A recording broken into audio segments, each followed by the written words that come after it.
So, we're going to be getting into something quite fun today, and that is some Percy Jackson, or Riordanverse really, hot takes from you guys. Now, I'm really excited for this because some of you had some really good hot takes. I'm going to be adding a few of my own to kind of get a feel for what you all think, but some of these are pretty good, and I don't think everyone's ready.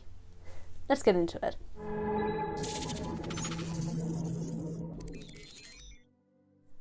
Now, I want to start first with one from, and I apologise if I say this wrong, Kegs. And this is one that I agree with, but also kind of don't, and I'll get into that. Heroes of Olympus gets too much hate. Yes, there are lots of problems, and Blood of Olympus was underwhelming, but it still did wrap up the story, and it isn't a terrible book. There are a lot of great ideas and characters in the series, and people often let the series' flaws overshadow its strengths. You can love a story despite its flaws.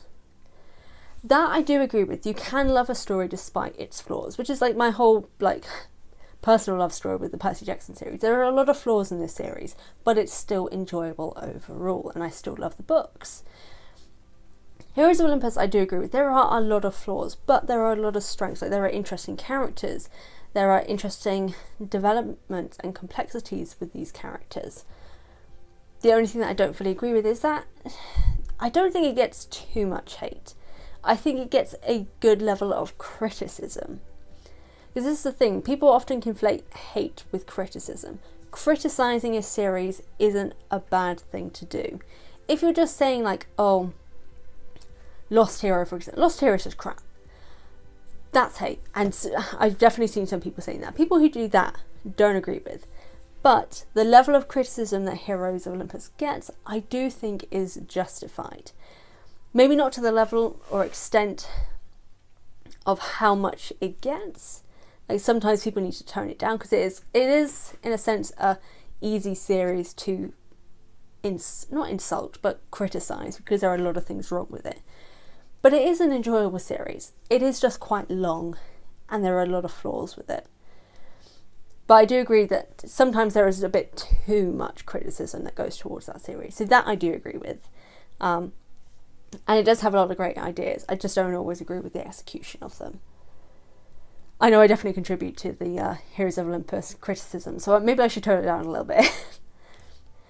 From Michael Griswold. Now, Michael had a lot to say, and honestly, a lot of it is amazing. The Trials of Apollo felt like Rick was really stretching himself, or rather stretching the subject matter that should have ended a while ago. I love Greek myth, but I felt throughout the series that Rick was running out of fresh ideas to base his stories on. Like, I'm sorry, but Dante's Inferno doesn't seem like the place I would pull monsters from. It felt forced, and when he wasn't stretching to find new material, I felt like he was reusing material from past books in ways that weren't my favourite, or while it worked in context, I still rolled my eyes. Now, he does go on to say a few things like how Tower of Nero felt a bit too repetitive of like Mark of Athena and a few other things. And honestly, I enjoyed Trials of Apollo. I think it did a lot better. I think it did what Heroes of Olympus was trying to do, but better. But they picked the wrong villains for the story, in a sense. Because like, we've had titans who were like big beings, and then giants who were meant to be more formidable, defeated too easily, and then we've just got immortal Roman emperors. Like, it does feel like Rick was losing material on who to make the big bad, which is kind of disappointing. What would have been interesting? Actually, no, I was going to say that, but no, that's still less on the villain side. But yeah, I think Trials of Apollo maybe shouldn't have been Trials of Apollo. It should have been something different. I like the storyline, I like the characterization, but it definitely did feel a bit forced in some areas. So I do completely agree with that. It definitely feels in some areas that Rick was losing material, which doesn't make sense because Greek mythology and Roman mythology is a vast resource of knowledge. But the way in which he went about it wasn't in the strongest way. So that I do agree with. This was another thing that I did want to bring up that Michael said. I wish Rick used the introduction of new godly cabins at Camp Half-Blood to allow children of the minor gods to be main characters. All the new characters over the years have been children of the 12. Yes, there have been diversity of which of the 12 are used, but a child of Hecate or Hypnos or Nemesis or any of the other minor gods would have been a cool addition to a main storyline. That I completely agree with. I liked that Demeter was used for Meg McCaffrey, her godly parent being Demeter, because we don't really know anything about Demeter, although we had Katie Gardner, who was mentioned in reference, but literally, why bring in the importance of the minor gods in the first series if they're never, and even a little bit in Heroes of Olympus as well, if they're never going to be important again? I could definitely have seen Meg being a child of Nemesis in particular, which is why she struggles to kind of figure out what side to be on for a little while to start with due to manipulation and such. That would have been a really interesting thing to go about with that. So that I completely agree with. What's the point of introducing the importance of minor gods if you're not then going to use it? On to the next comment from Seaweed Brain. Cleo is relating to their hot take. I think Cleo is... Oh, by the way, that is a ship for Calypso and Leo, in case people didn't know. I think Cleo is unfairly hated for coming out of nowhere. What about the other ships that come out of nowhere, like Solangelo, which is Will Solis and Nico D'Angelo? They aren't hated for it. Don't misunderstand me. I love that ship. My point is, there are many ships that come out of nowhere that aren't hated on because of it. What makes Cleo any different? That's my hot take. Feel free to disagree, as I'm not sure many of you will, because it's a hot take after all. No, as I'm sure many of you will. I actually agree. No, I don't like the Calypso and Leo ship because they are not compatible. And obviously, spoilers, they break up later because Leo is kind of misogynistic. Calypso is, very literally, Stockholm Syndrome by definition, and is relying solely on Leo to escape her prison. So it's more of, thanking a saviour than actually romance related. But I'm going to be doing a video on that at some point, so I'll get into that more. But I do agree, I think it's unfair to dislike the ship because it quote unquote comes out of nowhere. Because so many ships come out of nowhere. Jason and Piper, literally created by magic with no development whatsoever. Yes, they do later break up. Great decision. But then... I'm glad that Piper is bisexual. Again, spoilers, I'd realise. I'm glad Piper is bisexual. But why is she randomly with someone we've never met before at the end of Trials of Apollo? Because it's been maybe 2 months after the events of the Burning Maze that she's with someone else. It just felt really random. Let her be single. Let her be single and happy. Please.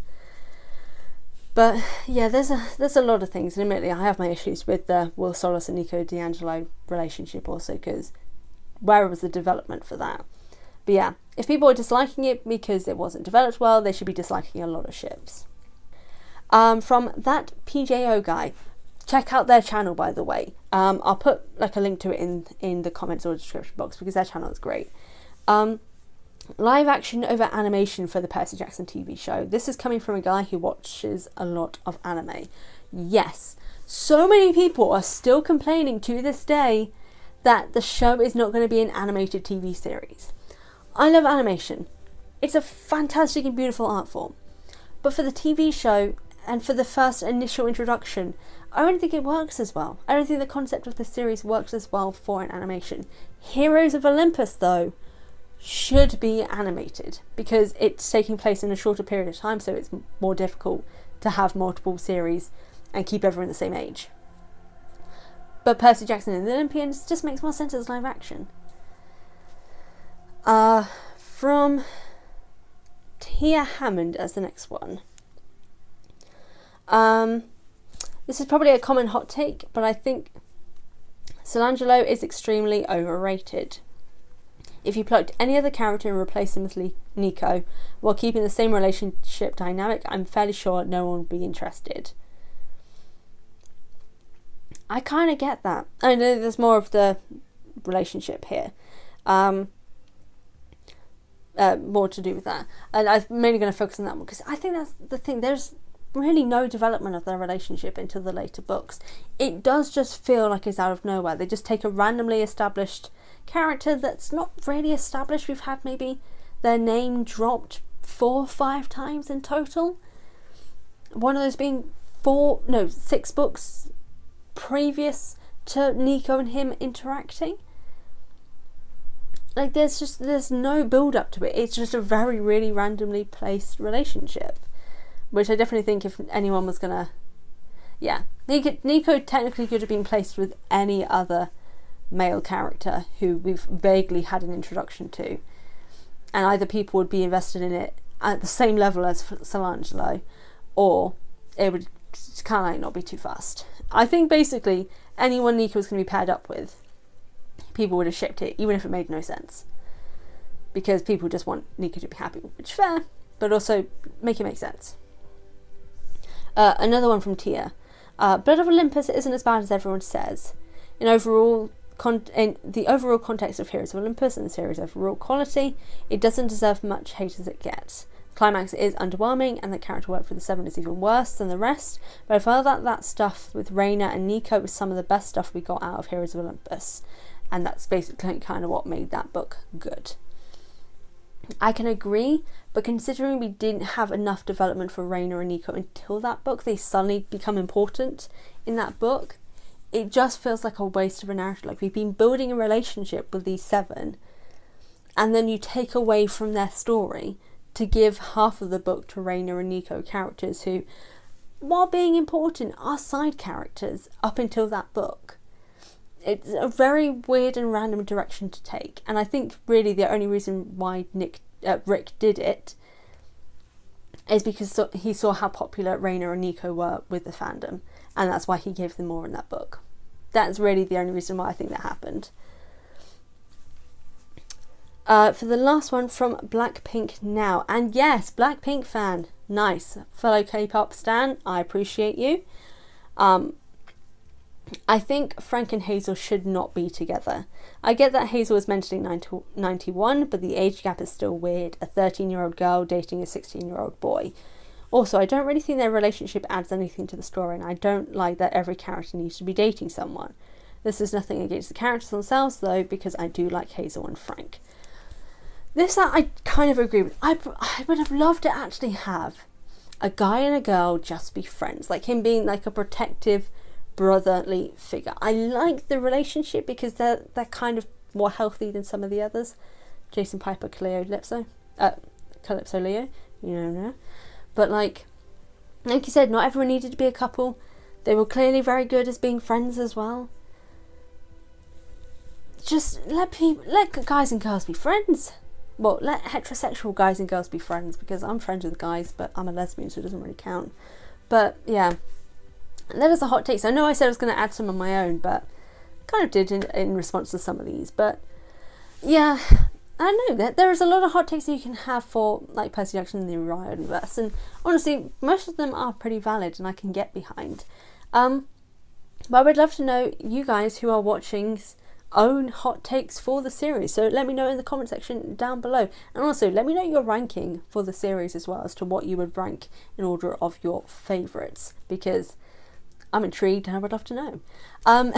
Thank you all for joining me for this video. It's been an absolute blast. As always, check out my social media in the description box down below. Check out my merchandise store and my Patreon as well, because as someone who's now unemployed, I need all the support I can get. Can't support me financially? Hit the subscribe button and the notification bell, and drop a thumbs up, comment, thumbs down, share with your friends for the algorithm, all that good stuff. And again, thank you all so much for tuning in for these hot takes, and I'll see you all in the next one.